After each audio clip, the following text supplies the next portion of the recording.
ಆತ್ಮೀಯ H16 news ಅರ್ಥಾತ್ ಹೇ ಸೀತಾರಾಮಗೆ ಸ್ವಾಗತ. ನಾನು ನಿಮ್ಮವ MI ಅಥವಾ ಮಲ್ಲಪ್ಪ ಜೋತಾವರ್. ಆತ್ಮೀಯರೇ, ಇಲ್ಲಿ ನಾವು ಗಮನಿಸಬೇಕಾಯ್ತು ಭಾಳ ಸೂಕ್ಷ್ಮ. ಬಿಹಾರ್ ಚುನಾವಣೆ ನಡೆದ ಮತಗಳ ದರದ ಪ್ರಚಾರ ಜಬರ್ದಸ್ತಾಗಿ ರಾಹುಲ್ ಗಾಂಧಿ ಮತ್ತು ಅವರು ಕಾಂಗ್ರೆಸ್ ಪಕ್ಷ ಜೋರ್ದಾರಾಗಿ ಮಾಡ್ತಾಯಿದೆ. ಅದಕ್ಕೆ ಬೆಂಬಲವಾಗಿ ಇಂಡಿಯಾ ಗಠಬಂಧನ್ ಅಂದರೆ ಇಂಡಿಯಾ ಸಂಘಟನೆ ಬೆಂಬಲ ಸೂಚಿಸ್ತಾ ಇದೆ, ಬೆನ್ನತ್ತದ ಮಾಡಿದ ಒಳ್ಳೆಯ ಡೆವಲಪ್ಮೆಂಟ್ ಆಗಿದೆ.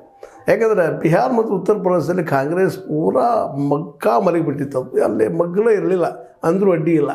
ಯಾಕಂದರೆ ತನ್ನದೇ ಆದ ನೀತಿಗಳಿಂದ, ಹಿಂದಿನ ತಪ್ಪುಗಳಿಂದ, ಅಪರಾಧಿ ತಪ್ಪುಗಳಿಂದ ಕಾಂಗ್ರೆಸ್ ಅವ ಎರಡೂ ಭಾಗಗಳಲ್ಲಿ ಇಲ್ಲದಂಗೆ ಆಗೋಗ್ಬಿಟ್ಟಿದ್ದು. ಆದರೆ ಇವತ್ತು ಮಾತ್ರ ಈ ಒಂದು ಹೊಸ ರಾಹುಲ್ ಗಾಂಧಿ ಅವರಿಂದಾಗಿ, ಅದರಲ್ಲೂ ಪಾದಯಾತ್ರೆ ರಾಹುಲ್ ಗಾಂಧಿ ಅವರಿಂದಾಗಿ, ಅದರಲ್ಲೂ ಬಡವರ ಬಗ್ಗೆ, ಅದೇ ಜಾತಿ ಸಮೀಕ್ಷೆ ಬಗ್ಗೆ ಅಥವಾ ಮೋದಿಯವರ ಪ್ರಬಲ ವಿರೋಧಿಯಾಗಿ ಬೆಳೆದಿದ್ದನ್ನು ಇವತ್ತೆಲ್ಲ ನೋಡಿದಾಗ ಸಹಜವಾಗಿ ಇವತ್ತು ರಾಹುಲ್ ಗಾಂಧಿ ಅವರಿಗೆ ಹೊಸ ಭವಿಷ್ಯ ಇರ್ಬೋದಾ, ಬಿಹಾರ ಇವರು ಒಲಿಬೋದಾ ಅನ್ನುವಂಥ ಅನೇಕ ಪ್ರಶ್ನೆಗಳು ಜೊತೆಗೆ ಒಂದು ಆಶಾವಾದ ಕಾಂಗ್ರೆಸ್ ಹುಟ್ಟುಕೊಳ್ತಾ ಇದೆ ಅಂತ.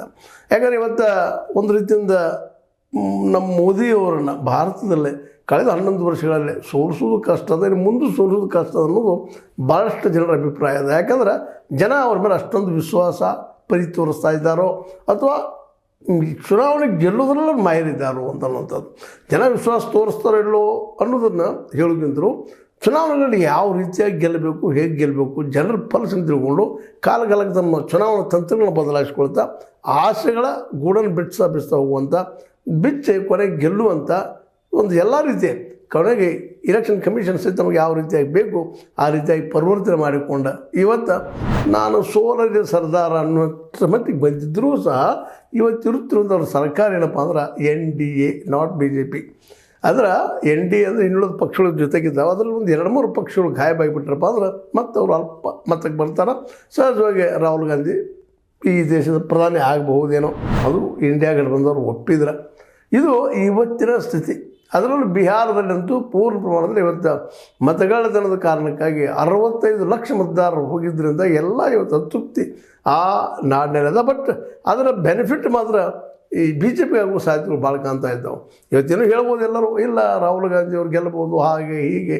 ನಮ್ಮ ಯಾರಪ್ಪ ಅಂತಂದ್ರೆ ರಾಷ್ಟ್ರೀಯ ಜನತಾ ದಳ ಆಗಿರ್ಬೋದು, ಇನ್ನುಳಿದವರಾಗಿರ್ಬೋದು, ನಮ್ಮ ಇಂಡಿಯಾ ಗಠಬಂಧನ್ ಜನ ಇವತ್ತು ಮಾತಾಡ್ಬೋದು ನಾವು ಗೆಲ್ತೀವಿ ಅಂತ. ಈಗ ನೋಡಿರಿ, ಉಪರಾಷ್ಟ್ರಪತಿ ಸಲುವಾಗಿ ನಿಶ್ಚಿತ ಗೆದ್ದೇ ಬಿಡ್ತಾರೆ ಇವರು ವಿರೋಧ ಪಕ್ಷಗಳು ಅಂತೇಳಿ. ಸ್ವತಂತ್ರವಾದ ಮೀಡಿಯಾಗೆ ಬೇಕಾಗಿರುವುದು ಸ್ವತಂತ್ರ ಧ್ವನಿ. ಆ ಸ್ವತಂತ್ರ ಧ್ವನಿ ಉಳಿಸಲು ನೀವು ಮಾಡಬೇಕಾದದ್ದು ಇಷ್ಟೇ. ಅದೇನಪ್ಪಾ ಅಂತಂತಂದ್ರೆ ನಿಮ್ಮ ಕೈಲಾದಷ್ಟು ಸಹಾಯ ಈ ಚಾನಲ್ಗೆ ಮಾಡಿ ಹಾಗೂ ನಿಮ್ಮ ಧ್ವನಿಯನ್ನು ಕಾಪಾಡಿಕೊಳ್ಳಿ. ಬಟ್ ಅದನ್ನು ಅಷ್ಟು ಸುಲಭ ಬಿಟ್ಟುಕೊಳ್ಳಿಲ್ಲ ಮೋದಿಯವರು ಮತ್ತು ಅವರ ಶಾರ್ ಅವರು. ಅಂದ್ರೆ ಚುನಾವಣೆಗಳನ್ನು ಗೆಲ್ಲುವಲ್ಲೇ ಭಾರತದಲ್ಲಿ ಸದ್ದ ಅವ್ರು ಮಾಹಿರಿದ್ದಾರೆ ಅಂತ. ಯಾವುದೇ ರೀತಿಯಿಂದ ಗೆಲುವು ಸಾಧಿಸಿ ತೋರಿಸ್ಬೇಕು ಅನ್ನುವಂಥದ್ದು. ಅದು ಹೇಳ್ತಾರಲ್ಲ, ಪ್ರೀತಿ ಮತ್ತು ಯುದ್ಧದಲ್ಲೇ ಏನು ಮಾಡಿದ್ರು ಸಿದ್ಧ ಅಂತ, ಎಲ್ಲದಕ್ಕೂ ರೆಡಿ. ಈ ಸಂದರ್ಭದಲ್ಲೇ ಬಿಹಾರದಲ್ಲೇ ಇವತ್ತು ನಿತೀಶ್ ಕುಮಾರ್ ಅವರು ವೀಕ್ ಆಗಿದ್ದಾರೆ ಅನ್ನೋದು ಎಲ್ಲರಿಗೂ ಗೊತ್ತಿದ್ದ ವಿಷಯ. ಸಪೋಸ್ ಈ ಸಲ ಏನಾದರೂ BJP ಹೆಚ್ಚು ಆಯ್ಕೆ ಆಯ್ತಂದ್ರೆ ಬಿಹಾರನ್ನು ತನ್ನ ಕಬ್ಜೆಗೆ ತೆಗೆದುಕೊಂಡ ನಿತೀಶರ ರಾಜಕೀಯ ಜೀವನ ಇಲ್ಲಿ ಅಂಥದ್ದು ಆಗ್ಬೋದು, ಹೇಳಕ್ಕೆ ಸಾಧ್ಯ ಇಲ್ಲ. ಯಾಕೆಂತಂದ್ರೆ ಪರಿಸ್ಥಿತಿ ದಿನದಿಂದ ದಿನಕ್ಕೆ ಬಿಗಡಾಯಿಸ್ತಾ ಇದ್ದಾವೆ. ಜೊತೆಗೆ ಇನ್ನೊಂದು ಮಾತು ಏನಪ್ಪ ಅಂದ್ರೆ BJP ಗೆದ್ದಪ್ಪ ಅಂತಂದ್ರೆ ನಿತೀಶ್ ಕುಮಾರ್ ಅವ್ರನ್ನ ಬದಿಗೆ ಸರಿಸೋದ್ರಲ್ಲಿ ಯಾವ ಸಮಸ್ಯೆನೂ ಇಲ್ಲ ಅಂತೇಳಿ ಅನೇಕ ವಿಶ್ಲೇಷಣೆಗಳು ನಡೀತಾ ಇದ್ದಾವೆ. ಅದೇನೂ ಇರಲಿ, ಈಗ ಬಂದಿದ್ದು ಏನಪ್ಪ ಅಂತಂದ್ರೆ ರಾಹುಲ್ ಗಾಂಧಿ ಅವರಂತೂ ಈ ದೇಶದ ಮುಂದಿನ ನಾಯಕರಾಗಿ ಬೆಳೀತಾ ಇದ್ದಾರೆ ಅಂತ ಒಂದಿಷ್ಟು ಭಾಳಷ್ಟು ಜನರ ಅಭಿಪ್ರಾಯ. ಹೀಗಾಗಿ ಅವರು ಮತ್ತು ಅದೇ ದೇಶದಲ್ಲೇ ಜನ ಸಂಪರ್ಕ ಮಾಡಿಕೊಂಡು ಜನರ ಜೊತೆ ಬರೀತಾ ಜನಸಾಮಾನ್ಯ ಹಾಗೆ ಜನರ ಸಮಸ್ಯೆಗಳಿಗೆ ಕಿವಿಗೊಡ್ತಾ ಆಲಿಸ್ತಾ ಜೊತೆಗೆ ಪರಿಹಾರಕ್ಕೆ ಪ್ರಯತ್ನಿಸ್ತಾ ಹೊರಟಿದ್ದಾರೆ. ಕೆಲವು ಕಡೆ ಯಶಸ್ವಿಯಾಗಿದ್ದಾರೆ, ಕೆಲವು ಕಡೆ ಯಶಸ್ವಿ ಆಗಿಲ್ಲ, ಇನ್ನೂ ಯಶಸ್ವಿ ಆಗಿ ಪ್ರಯತ್ನ ಮಾಡ್ತಾ ಇದ್ದಾರೆ. ಆದರೆ ಉಳಿದ ಎಲ್ಲ ನಾಯಕರನ್ನು ಕಂಪೇರ್ ಮಾಡಿದಾಗ ಜನಸಂಪರ್ಕಕ್ಕೆ ಹೆಚ್ಚುವಂಥ, ಜನರಿಗೆ ಭೇಟಿ ಆಗುವಂಥ ವ್ಯಕ್ತಿ ಏನಾದರೂ ಇವತ್ತು ಭಾರತದಲ್ಲಿ ಇದ್ದಿದ್ರೆ ಅದು ರಾಹುಲ್ ಗಾಂಧಿ ಅನ್ನೋದು ಎರಡು ಮಾತಿಲ್ಲ. ಅದರಲ್ಲಿ ಮತಗಳ್ಳತನದ ಭೇಟಿ ಹಿಡ್ಕೊಂಡು ಏನು ಹೊರಟಿದ್ದಾರೆ ಎಲೆಕ್ಷನ್ ಕಮಿಷನ್ ವಿರೋಧವಾಗಿ ಬಿಹಾರದಲ್ಲಂತೂ ಮನೆ ಮಾತಾಗಿ ಹೋಗಿಬಿಟ್ಟಿದ್ದಾರೆ ಇವತ್ತು. ಹೀಗಾಗಿ ಹಾಗಂತೇಳಿ ನಾನೇ ಆಗಬೇಕು, ಅಲ್ಲಿ CM ನಮ್ಮ ಪಾರ್ಟಿನ ಬರಬೇಕು ಅಂತಿಲ್ಲ.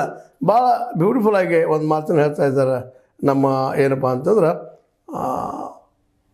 ರಾಹುಲ್ ಗಾಂಧಿ ಅವರು. ಏನಪ್ಪ ಅಂತಂದ್ರೆ ಕಾಂಗ್ರೆಸ್ ಪಕ್ಷವು ಏನಪ್ಪ ಅಂದರೆ ಇದನ್ನು ಮತಗಳ್ಳತನದ ಅಭಿಯಾನ ಶುರು ಮಾಡಿದಾರಲ್ಲ, ಇದರ ಬದಲಾಗಿ ಹೇಳ್ತಾ ಇದ್ದಾರೆ ಮತಗಳ್ಳವು ಅಭಿಯಾನಕ್ಕೆ ಭಾರಿ ಮನ್ನಣೆ ಅಂತ ಅವ್ರು ಹೇಳ್ಕೊಳ್ತಾ ಇದ್ದಾರೆ. ರಾಹುಲ್ ಗಾಂಧಿ ಅವರು ಎಲ್ಲ ಜನ ಒಪ್ತಾ ಇದ್ದಾರೆ. ಬೆಳೀತಾ ಇದೆ ಅನ್ನುವಂಥ ಮಾತನ್ನು ಮಾತಾಡ್ತಿದ್ದಾರೆ.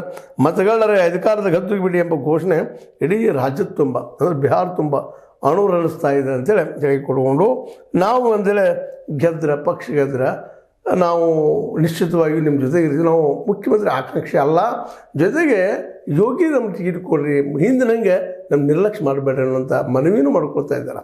ಅಂದರೆ ಎಷ್ಟು ಸಾಧ್ಯ ಹೊಂದಾಣಿಕೆ ಮಾಡ್ಕೊಂಡು ಹೋಗಿ ಒಗ್ಗಟ್ಟಾಗಿ ಗೆಲ್ಲುವ ಮಂತ್ರವನ್ನು ಹುಡುಕ್ತಾ ಇದ್ದಾರೆ. ಇದೇ ಸಂದರ್ಭದಲ್ಲಿ ನಿಮಗೆ ಗೊತ್ತಿರ್ಬೋದು, ಮಣಿಶಂಕರ್ ಅಯ್ಯರ್ ಹಿಂದೆ ಇದೇ ನಮ್ಮ ಮೋದಿಯವ್ರಿಗೆ ಚಾಮಾರ್ ಅವ್ರೇನು ಅನ್ನೋಂಗೆ ಮಾತಾಡಿಬಿಟ್ಟಿದ್ರು. ದೊಡ್ಡ ಇಶ್ಯೂ ಆಗಿ ಸೋರಿ ಕಾರಣ ಆಗಿತ್ತು ಅನ್ನೋದನ್ನು ನಾವು ಸಂದರ್ಭ ಮರಲಿಕ್ಕೆ ಆಗೋದಿಲ್ಲ. ಅದೇ ಸೋನಿಯಾ ಗಾಂಧಿಯವರು ಸಹ ಏನು ಮಾಡಿದ್ರು, ಚುನಾವಣೆಯಲ್ಲೇ ಮೌತ್ ಕಾ ಸೌದಾಗರ್ ಅನ್ನುವಂಥ ದೊಡ್ಡ ಶಬ್ದನ ಮಾತಾಡಿ ಆವತ್ತು ಸಹಜವಾಗಿ ಗೆಲ್ಲೋದಕ್ಕೆ ಅನುಕೂಲ ಮಾಡಿಕೊಟ್ಟಂಥವ್ರು ಇವರಿಬ್ಬರು, ಒಬ್ಬರು ಸೋನಿಯಾ ಗಾಂಧಿ, ಇನ್ನೊಬ್ಬರು ಮಣಿಶಂಕರ್ ಅಯ್ಯರ್ ಅವರು. ಇವತ್ತು ಅವರು ನಿಧಾನಕ್ಕೆ ಇಲ್ಲಿ ಬರ್ತಾಯಿದ್ರು, ಒಳ್ಳೆ ಬುದ್ಧಿವಂತರು ಮಣಿಶಂಕರ್ ಅಯ್ಯರು, ಆದರೆ ಓವರ್ ಕಾನ್ಫಿಡೆನ್ಸ್ ಇರ್ತಕ್ಕಂಥ ಸಂದರ್ಭದಲ್ಲಿ ಮಾತಾಡಿದರು. ಇವತ್ತು ಅವರು ಸ್ಪಷ್ಟವಾಗಿ ಹೇಳ್ತಾ ಇದ್ದಾರೆ, ಇಂಡಿಯಾ ಮೈತ್ರಿಕೂಟವು ಒಗ್ಗಟ್ಟಾಗಿ ಮುಂದುವರಿತಂದ್ರೆ ಪರಿಣಾಮಕಾರಿಯಾಗಿ ಸಂಘಟಿತವಾದರೆ ದೇಶದ ಪ್ರಜಾಪ್ರಭುತ್ವದ ಭೀಕರ ಅವನತಿಯನ್ನು ತಡೆಯಬಹುದು. ಒಂದು ಮಾತನ್ನು ಭಾಳ ಸ್ಪಷ್ಟ ಹೇಳ್ತಾರೆ, ಒಂದು ಸತ್ಯನೂ ಹೌದು. ಯಾಕಂದರೆ ಎಲ್ಲಿವರೆಗೆ ಇಂಡಿಯಾ ಸಂಘಟನೆ ಒಗ್ಗಟ್ಟಲೆ ಇರುವುದಿಲ್ಲ ಅಲ್ಲಿವರೆಗೆ ಗೆಲ್ಲಕ್ಕೆ ಸಾಧ್ಯ ಇಲ್ಲ, ನಾವು ಒಂದು ಆಗಲೇಬೇಕು ಅಂತ ಅನ್ನೋ ಮಾತು ಸ್ಪಷ್ಟವಾಗಿ ಹೇಳ್ತಾ ಇದ್ದಾರೆ. ಈಗಾಗಲೇ ಉಪರಾಷ್ಟ್ರಪತಿ ಚುನಾವಣೆ ನೋಡಿದ್ವಿ ನಾವು, ಇನ್ನೇನು ಗೆದ್ದೇ ಬಿಡ್ತೀವಿ ಅನ್ನೋ ಸಂದರ್ಭದಲ್ಲೇ ನಮ್ಮ ಏನಪ್ಪ ಅಂತಂದ್ರೆ ಇಂಡಿಯಾ ಗಠಬಂಧನದ ವ್ಯಕ್ತಿ ಸುದರ್ಶನ್ ರೆಡ್ಡಿ ಅವ್ರು ಗೆದ್ದೇ ಬಿಡ್ತಾರೆ ಅನ್ನೋದ್ರೊಳಗನ ಕೊನೆಗೆ ಏನಾಯಿತು ಅನ್ನೋದು ನಾವು ನೋಡಿದ್ವಿ. ಇದನ್ನು ಅಂದ್ರೆ ಚುನಾವಣೆಗಳನ್ನು ಗೆಲ್ಲುವುದಿಲ್ಲ ಭಾಳ ಮಹಿರ್, ಈಗೆಲ್ಲ ಅಲ್ಲಿ ಗೆಲ್ಲುವ ಸಾಧ್ಯತೆಗಳು ಹೆಚ್ಚಾಗಿದ್ದರಿಂದಾಗಿ ನಮ್ಮ ರಾಹುಲ್ ಗಾಂಧಿ ಅವರದು ಈ ಸಂದರ್ಭದಲ್ಲೇ ನಮ್ಮ ಮೋದಿಯವರು 7,500 ಕೋಟಿ ರೂಪಾಯಿದು ರಸ್ತೆ ಮತ್ತು ರೈಲ್ವೆಗೆ ಖರ್ಚು ಮಾಡುವಂಥ ಘೋಷಣೆ ಮಾಡಿದ್ದಾರೆ. ಭಾಳ ಬುದ್ಧಿವಂತರಿ. ಎಲೆಕ್ಷನ್ ಸಮಯದಲ್ಲೇ ಯಾವ ರೀತಿಯಾಗಿ ಜನರ ಮನಸ್ಸನ್ನು ಬೇರೆ ಕಡೆ ಎಳಿಬೇಕು ಅನ್ನೋದಕ್ಕೆ ಇವರಷ್ಟು ಮಾಹಿತಿ ಯಾರೂ ಇಲ್ಲ. ಅಲ್ಲಿ ಯಾಕಂದ್ರೆ ಬಡತನ ಇರೋದರಿಂದ, ಸರಿಯಾಗಿ ಅಲ್ಲಿ ರಸ್ತೆ ಇಲ್ಲದ್ರಿಂದ ಜನ ಚರ್ಪಡಿಸ್ತಾ ಇದ್ದಾರೆ. ನಾ ಈಗ ಕೊಟ್ಬಿಟ್ಟಿನಪ್ಪ ನಿಮಗೆ 7,500 ಕೋಟಿ ರೂಪಾಯಿ ಅಂತ ಪ್ಯಾಕೇಜ್ ಹೇಳಿದ ತಕ್ಷಣ ಸಹಜವಾಗಿ ಮನಸ್ಸು ಬಂದಾಗುವ ಸಾಧ್ಯತೆಗಳಿದೆ. ಇಂಥ ಅನೇಕ ಮತ್ತು ಏನೇನೇನೋ ಮಾಡುವಂಥ ಪ್ರಯೋಗ ಮಾಡ್ತಿರ್ತಾರೆ, ಅದರಲ್ಲಿ ಮ್ಯಾಕ್ಸಿಮಮ್ ಗೆಲ್ತಾ ಇರ್ತಾರೆ. ಯಾಕಂದ್ರೆ ಈಗಾಗಲೇ ಈ ರಾಹುಲ್ ಗಾಂಧಿ ಅವರ ತಾಯಿಗೆ ಏನೋ ಮಾತಾಡಿದ್ದು, ಅದು ಒಂದು ತಪ್ಪು ಮಾತು ಮಾತಾಡಿದ್ದು, ದೊಡ್ಡ ಇಶ್ಯೂ ಮಾಡಲಿಕ್ಕೆ ಪ್ರಯತ್ನ ಮಾಡಿದರು. ಯಾಕೋ ಏನೋ ಪರಿಣಾಮ ಆಗಲಿಲ್ಲವೋ ಏನೋ, ಅದಕ್ಕೆ ಈಗ ಈ ಘೋಷಣೆ ಮಾಡಿದ್ದಾರೆ 7,500 ಕೋಟಿ ರೂಪಾಯಿ ನಾನು ಈ ರಸ್ತೆ ಮತ್ತು ರೈಲ್ವೆಗಳು ಮಾಡಿಕೊಡ್ತೀನಿ ಅನ್ನುವಂಥದ್ದು. ಅದರಲ್ಲೂ ಬಿಹಾರದ ಬಕ್ಸರ್ ಆಗಿರ್ಬೋದು, ಬಾಗಲ್ಪುರ ಆಗಿರ್ಬೋದು, ಮೊಕಾಮ ಆಗಿರ್ಬೋದು, ಮುಂಗೇರ್ ಆಗಿರ್ಬೋದು, ಇವುಗಳ ಕಡೆ ಎಲ್ಲ ಕಡೆಯೂ ರೈಲ್ವೆ ಮತ್ತು ಜೊತೆಗೆ ರಸ್ತೆ ಸಾರಿಗೆ ರಸ್ತೆ ರೋಡ್ಗಳನ್ನು ಮಾಡಿಸ್ತೀನಿ ಅನ್ನುವಂಥ ಆಶ್ವಾಸನೆ ಕೊಡ್ತಾ ಇದ್ದಾರೆ. ಇದು ಅಲ್ಲಿಯ ಜನರ ಪಲ್ಸ್ ಅರ್ಥ ಮಾಡ್ಕೊಂಡು ಮಾಡುವಂಥ ಪ್ಲ್ಯಾನ್. ಹೀಗಾಗಿ ಈ ಸಲನೂ ಬಿಹಾರ ನಮ್ಮ ರಾಹುಲ್ ಮತ್ತು ಇನ್ನೊಬ್ಬರು ಲಾಲು ಪ್ರಸಾದ್ ಯಾದವ್ರ ತೇಜಸ್ವಿ ಯಾದವ್ರ ಕೈಯಲ್ಲಿ ಬಂಧಿತ ಅನ್ನುವಂಥ ಮಾತು. ಯಾಕಂದ್ರೆ ಗೆದ್ದೇನೋ ಅಧಿಕಾರ ಹಿಡ್ಕೊಂಡಾರಪ್ಪ ಅನ್ನುವಂಥದ್ದು ಅದು ಇನ್ನೂ ಪ್ರಶ್ನೆ ಆದವರು. ಗೆಲ್ಲುವುದರಲ್ಲಿ ಸುಲಭದ ಕೆಲಸ ಅಲ್ಲ. ಮೋದಿ ಅವ್ರ ವಿರುದ್ಧ ಗೆಲ್ಲುವುದಂದ್ರೆ ಬಹಳ ಕಷ್ಟ. ಯಾಕಂದ್ರೆ ಕಾಂಗ್ರೆಸ್ ಈಗಾಗಲೇ ತನ್ನ ಜೀವಿತಾವಧಿಯಲ್ಲಿ ಅಂದರೆ ಇಟ್ ಮೀನ್ಸ್ ಅವರ ಆಡಳಿತ ಅವಧಿಯಲ್ಲಿ ಭಾಳಷ್ಟು ತೊಂದರೆ ಕೊಟ್ಟಿದ್ದ ಜನರಿಗೆ ಸುಳ್ಳಲ್ಲ. ಈಗ ಜನ ಅವ್ರ ಬಗ್ಗೆ ರೋಷ್ ಹೋಗಿ ಇವತ್ತು ಅದ್ರ ಬಗ್ಗೆ ಇದ್ದಂಥ ಮೊದಲಿನ ಪ್ರೀತಿ ಏನಿತ್ತು ಅದು ಬರ್ತಾ ಇಲ್ಲ, ಅದು ಒಂದು ಕಾರಣ ಆಗಿದೆ. ಬಟ್ ಇತ್ತೀಚೆಗೆ ಒಂದಿಷ್ಟೇನೋ ಅಲ್ಲೇ ಇಲ್ಲೇ ಜೀವ ಹಿಡ್ಕೊಳ್ಳುವಂಥದ್ದು ಮತ್ತು ಮೇಲೆ ಹೇಳುವಂಥ ಪ್ರಯತ್ನ ಕಾಂಗ್ರೆಸ್ ಮಾಡ್ತಾ ಇದೆ. ಅದರ ಮುಖ್ಯ ಕಾರಣಕರ್ತರು ರಾಹುಲ್ ಗಾಂಧಿ ಅವರು ಈ ಸಲ ಮತಗಾರತನ ತೆಗೆದುಕೊಂಡಾರೆ. ಇದರಲ್ಲಿ ಏನಾದರೂ ಸಪೋಸ್ ಕಾಂಗ್ರೆಸ್ ಗೆದ್ದಪ್ಪ ಅಂತಂದ್ರೆ ಮುಂದಿನ ರಾಜಕೀಯದಲ್ಲಿ ಮಾತ್ರ ರಾಜಕೀಯ ಜೀವನದಲ್ಲೇ ಮೋದಿಯವರಿಗೆ ಈಗ ಹೆಂಗೆ ಕಾಂಗ್ರೆಸ್ಗೆ ಕೆಟ್ಟ ಕಾಲ ಶುರುವಾಯಿತೋ ಅಂಥ ಕೆಟ್ಟ ಕಾಲ ಮೋದಿಯವ್ರು ಬರೋ ಸಾಧ್ಯತೆಗಳು ಇದ್ದಾವೆ. ಆದರೆ ಆ ಬರಗೂಡಲಾರದಂಥ ಬುದ್ಧಿವಂತಿಕೆ, ಸಮಯ ಪ್ರಜ್ಞೆ, ಜೊತೆಗೆ RSS ಅಂತ ಒಂದು ಬಲಿಷ್ಠ ಸಂಘಟನೆಯ ಸಹಾಯ ಇವೆಲ್ಲ ಇರೋದರಿಂದಾಗಿ ರಾಹುಲ್ ಗಾಂಧಿಯವರು ಇನ್ನೂ ವೇಟ್ ಮಾಡಬೇಕಾಗ್ತದೇನೋ ಅನ್ನುವಂಥದ್ದು. ಅದೇನೋ ಆಗಲಿ, ಬಿಹಾರದ ರಿಸಲ್ಟ್ ಮಾತ್ರ ರಾಹುಲ್ ಗಾಂಧಿಯವರಿಗೆ ವರಣವೂ ಆಗ್ಬೋದು, ಶಾಪನೂ ಆಗ್ಬೋದು. ಅದನ್ನು ಯಾವ ರೀತಿ ಗೆಲ್ತಾರೆ ನೋಡುವಂಥದ್ದು. ಯಾಕಂದ್ರೆ ಈಗಾಗಲೇ ಉಪರಾಷ್ಟ್ರಪತಿ ಗೆಲ್ಲಬಹುದು ಅಂತೇಳಿದಾಗ ಅದಾಗಿಲ್ಲ, ಮತ್ತು ಇದು ಗೆಲ್ಲಕ್ಕೆ ಸಾಧ್ಯ ಇದನ್ನು ಈಗಾಗಲೇ ವ್ಯಾಖ್ಯಾನ ಮಾಡೋರು ಇದ್ದಾರೆ ಸಾಕಷ್ಟು ಜನ. ಇಲ್ಲ ರಾಹುಲ್ ಗಾಂಧಿಯವರು ಕಾಂಗ್ರೆಸ್ಸು ತೇಜಸ್ವಿ ಅವರು ಗೆಲ್ತದೆ ಅಂತೇಳಿ. ಆದರೆ ಮೋದಿ ಅವರು ಸುಲಭವಾಗಿ ಬಿಟ್ಟು ಕೊಡೋದಿಲ್ಲ ಅನ್ನೋದು ಅಷ್ಟು ಸತ್ಯದ. ಏನೋ ಆಗಲಿ, ಈ ಸಂದರ್ಭದಲ್ಲೇ ರಾಹುಲ್ ಗಾಂಧಿಯವರು ಮಾತ್ರ ಏನಪ್ಪ ಈ ಕಾಂಗ್ರೆಸ್ನ ಜನರ ಮಧ್ಯದಲ್ಲಿ ಒಯ್ಯುವುದರಲ್ಲಿ ಯಶಸ್ವಿಯಾಗಿದ್ದಾರೆ. ಬಿಹಾರದಲ್ಲಿ ತಮ್ಮದೇ ಆದಂಥ ಅಸ್ತಿತ್ವ ನಿಶ್ಚಿತವಾಗಿ ಕಂಡುಕೊಳ್ಳುವ ಎಲ್ಲ ಸಾಧ್ಯತೆಗಳಿದ್ದಾವೆ. ಒಟ್ಟಿನಲ್ಲಿ ವಿರೋಧ ಪಕ್ಷ ದೊಡ್ಡ ಪಕ್ಷ ಆಗಿ ಈ ಕಾಂಗ್ರೆಸ್ ಹೊರಹೊಮ್ಮೋದ್ರಲ್ಲಿ ಯಾವ ಸಂಶಯವೂ ಇಲ್ಲ. ಜೊತೆಗೆ BJPಗೆ ಒಂದು ಎಚ್ಚರಿಕೆ ಗಂಟೆನೂ ಆದಂಗೆ ಆಗಿದೆ ಅಂತ. ಇತ್ತೀಚೆಗಂತೆ ಅವರು BJPಗರು ಒಂದರಿಂದ ಒಂದು ತಪ್ಪುಗಳು ಮಾಡಿದ್ರಿಂದಾಗಿ ಜನರಿಂದ ದೂರ ಸೇರ್ತಾ ಇದೆ ಅನ್ನೋದು ಅಷ್ಟು ಸತ್ಯದ. ನೋಡು ಏನಾಗ್ತದೆ ಅಂತ ಹೇಳ್ತಾ ರಾಹುಲ್ ಗಾಂಧಿ ಬಿಹಾರ್ ಗೆಲ್ಲಿಸಿಕೊಟ್ಟಾರೆ ಈ ಇಂಡಿಯಾ ಸಂಘಟನೆಗೆ.